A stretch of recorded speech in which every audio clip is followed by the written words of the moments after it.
All right, let's do this first. I was on I-24 again. I think, you know what? They do keep inviting me back because, frankly, like, you know, I can do these hits. That's actually the bottom line. On some level, I wonder why, but showing up is half the battle. Showing up and knowing how to argue and having, like, I mean, again, when you go to the minor leagues of television and you see some of the people you meet in some of these green rooms, they're just happy you can throw it across the plate. I was gonna say, yeah. It's like, wait, basic hand-eye coordination? All right, guys, but let's not downplay it. I am actually really good at this. All right, so this is not going to be as cathartic as the one that we played previously, although this is more disturbing. But this is interesting because while I found my last my last sort of sparring partner, or whatever the fuck you call it, was disingenuous in the extreme and was smearing Ilhan Omar, he was trying to play on some recognizable marks. This woman was, this is the fascism minor leagues here. And also, Schuster is a much more, like, he's a presence as a host and he knows how to direct things. This gentleman, very nice guy, but maybe a little bit less so. So let's play that, and I'm going to call into the phone lines while we do a play-by-play of this. And of course, guys, jump in as well. But let me remind everyone, I-24 will be at APAC and providing complete coverage. So keep your TV tuned to I-24 for so I have to live say, coverage from the convention beginning. So right out of the gate, this opening package, you could actually keep running it while they do this. This opening package that they have introduced me with is like the most far right, like they're using phrases like mainstream Democrats, pro APAC, far right Likud package out of the gate. All right, go ahead. She joins us from Denver, and here on the set with us right now is Michael Brooks. He is a host of the Michael Brooks Show on YouTube, and he's a co-host of the Majority Report. Thank you so much both for being here. We want to talk about APAC at length, but I want to ask you both first about the Mueller report. The Attorney General now has it. Congress could see it as soon as this weekend in some form or another. The question is, what form will we see it in? Will we see a redacted form? Will we see I forgot that the first question was about the Mueller report. So we'll just go fast forward. But I have a sense of when. Is the phone down so I can call in for the phone? So, all right. So, and she's going to go out and, she's going to do a victory lap here. And I kind of basically say what I've been saying, which is, essentially like, we have not been strategic about this, to say the least. Go back. I think this is... The leadership of the Democratic Party now is taking their cues from these extreme progressive... So now we start with Trump's wild conflation of anti-Semitism with anti-Israel, with criticism of Israel. Right. I don't know what's happened to them, but they are totally anti-Israel. Frankly, I think they're anti-Jewish. Jenna, let's start with you. A fair statement? Absolutely. I mean, if you look at the Democratic Party, they're getting so further down the progressive leftist rabbit hole, and the leadership of the Democratic Party now is taking their cues from these extreme progressive liberals who clearly have anti-Semitism that has just been running rampant. They have nothing about the U.S. Constitution or anything. And well, and if I could finish, I mean, that's why the House resolution had to come in, and so So I don't know if you caught that. So I don't know if you caught that. I'm like, and look, I don't have a problem with, I don't have any problem with interrupting people. I mean, I know that's obvious, but I don't have the emphasis of form and politeness over substance is amazing. So it's like, look, if she's going to go out and make horrifying categorical statements and completely misuse anti-Semitism, and in fact, I would say a borderline anti-Semitic way, I'm going to have to interject if this guy isn't going to do his job. Like if I opened my segment and said, my opponent is part of like a Ku Klux Klan adjacent party. Oh, wait, I could say that because it would be true. But point being, if he isn't going to, check her on being so wildly out of whack. I'm going to have to, jump in quicker. Go ahead. And so, and I can finish my comment, but that's but that's where the House resolution really needed to call out specific, like Representative Omar, like Tlaib, and all of these who have these anti-Semitism issues. And so when we're looking at this, Eric, we need to make sure to understand that the Democrats need to get on board with being pro-Israel like they used to be, like America has always stood for in our nation's history. And so I think that the president's Israel's about like 60 years old, so that's weird. But this is somebody. So she knows how to deliver her talking points. So I know that out of the gate here, I have a crazy far right opening package. I have a host who probably sympathizes with the other side, and at the very least will not do any sort of gatekeeping. And I'm going up against somebody who both is willing to say absolutely wild, preposterous shit, but actually knows how to do television. So when I've gone on I-24 with other guests, they're saying stuff like this, but their like name is like Bob, and they're like looking off to the side. They're like, yeah, he's really anti-Semitic. So this is much better delivered in our nation's history. And so I think that the president's remarks were absolutely appropriate.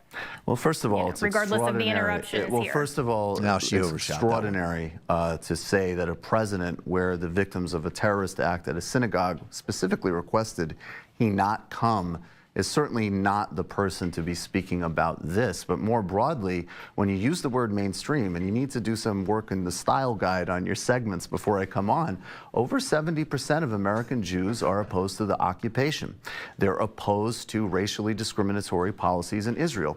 Now, if you were an actual friend of Israel, not an enabler of the far-right extremist, dangerous ethno-state it's evolving into every day, you would have listened to Ehud Olmert and Ehud Barak, who said to you over 10 years ago, the reality is that most American Jews are not comfortable with an apartheid state. That is what it is in terms of reality. If you occupy another group of people, over 5 million people indefinitely, control their movements, have 2 sets of laws, that's what that word means. So let's be rational and calm about it and reality-based. If you wanted to protect Israel from being in this position, you would have restrained it from the far-right dangerous path it's on. And the reality is that the mainstream of the Democratic Party, and increasingly the United States, is uncomfortable with overt racial discrimination, ethno-nationalism, and sort of religious-based governance of any kind. So if you want to maintain a consensus on Israel, Israel's going to need to get back into a global mainstream. Or does it want to be aligned with the far right in Europe and Trump and Steve King, which it seems where Netanyahu is? I don't think it's where a lot of Israelis are, but it's not where the Democratic Party is, and we need to help correct it. What kind of message do you think this sends, though, to Jews in America? Well, again, over 70% of Jews in America oppose these policies. Let's be really clear about this. It sends a message to Christian far-right fanatics who want Israel to exist so it can facilitate the rupture. That's literally true. And it sends a message to extremists like Sheldon Adelson who have a far-right ethno-nationalist vision. If most Jewish Americans vote Democratic, oppose the occupation, they either support a real no-nonsense two-state solution or full democracy in Israel and Palestine. What this sends is the message that this sends the message that this isn't the mainstream. They should be at J Street, not AIPAC. Let's be clear. Okay. All right. That's so Eric, if we want to just not let the other side filibuster the segment and use words like extremism and all of these. So she was really strong in delivering her fascism, but when you have that, like, I just gave her a lot to work with, including, like, she could have even just fixated on the apartheid word, but all you have is time complaint. I think you're done. Anyways. And use words like extremism and all of these other leftist talking points. I mean, that's actually that's absolutely inappropriate. And this isn't just about one religion over another. This is recognizing that the nation of Israel is the nation of Israel. And President Trump was absolutely right to bring the capital back to Jerusalem. We have historically, as an American country, been very pro-Israel. And for the Democratic progressive leftists, these young up and coming Muslim women who who have other priorities and who are, who are wanting to drive the Democratic Party. I think it's very telling that none of the presidential candidates are actually attending AIPAC so that they can bridge that divide, look more moderate, and understand that they need to hear from the pro-Israeli lobby. The fact that they are taking anti-Semitic remarks and they're not specifically calling that out in the House resolution.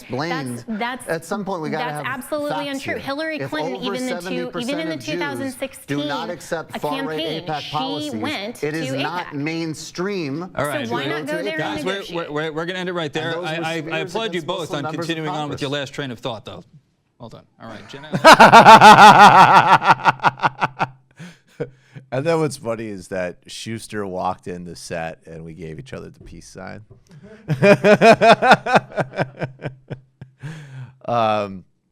But yeah, I mean, but that's actually very illustrative of almost like the opposite of Burgess, because she's literally out there just the most sort of bigoted word salad imaginable, but she delivered it confidently.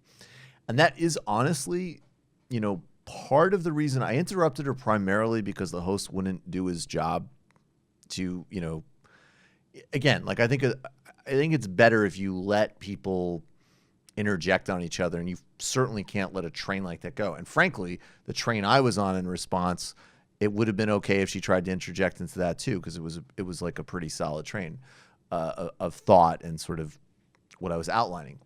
But the other reason that I interrupted was because it was like, this is somebody who knows how to like deliver something in a very clear robotic fashion. But if you kind of piss them off and get them litigating about like the points of the conversation instead of what you're actually talking about, the results speak for itself, except for the pedants. And I always see this, like anytime I see a right-wing response typically to one of these conversations, it will always go to like, oh, the person is rude, or they interrupted, which again is process whining and not the actual conclusion, because I outlined what the actual reality was from polls to policy, and all I got in response was actually some very borderline, very disturbing comments about Muslim women, quote unquote, and then just a bunch of pablum about the American nation and Israel.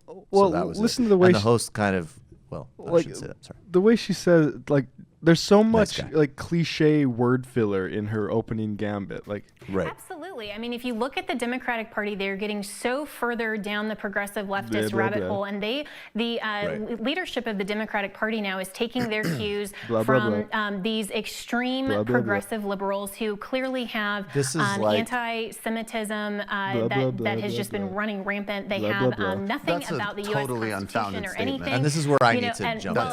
Right, like you can't just say that. It's you can't just say that. But like running rampant, like it's people. Like I think George Orwell, Politics in the English Language, talk about avoiding phrases you've seen in print. It's much harder to do that when you're speaking. Right. But it's very revealing of like a sort of automated thought process. Exactly. Totally.